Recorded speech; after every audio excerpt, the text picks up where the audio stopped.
Delphi trial, day 5. Abby received they presented the autopsy.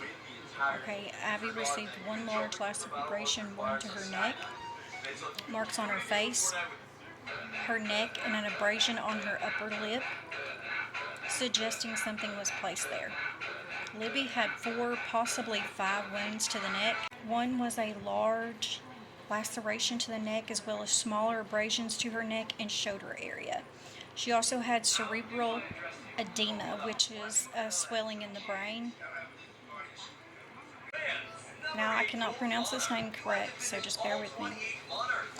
Kaur said there were no overt injuries indicating a sexual assault. Deputy Prosecutor James asked him if that meant there was no sexual contact, and he answered,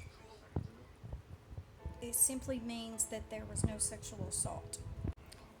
Neither victims had defense wounds and neither had overt sexual trauma, which I already stated. I did do an interactive map, recording the map and just kind of showing locations and timestamps and timelines that were provided by witnesses and so forth.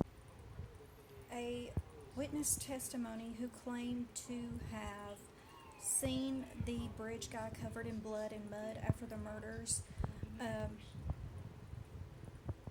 testified, and the defense in turn challenged the credibility and questioned the accuracy of the testimony. The Odianism theory was introduced by the defense, suggesting that the murders were consistent with pagan North Sea religious group.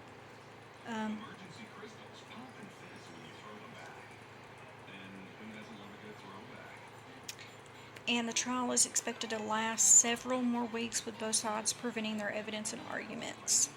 And ultimately, the jury is going to make the decision whether or not Richard Allen is guilty of the murders of Libby and Abby.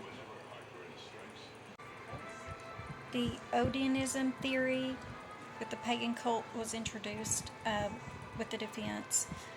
And another important aspect was it was presented that both girls could have lived 4 to 10 minutes after sustaining their injuries. And the autopsy images were presented to the jury.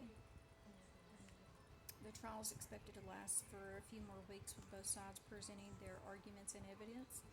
And ultimately, the jury will determine whether or not Richard Allen is guilty of the murders of Abby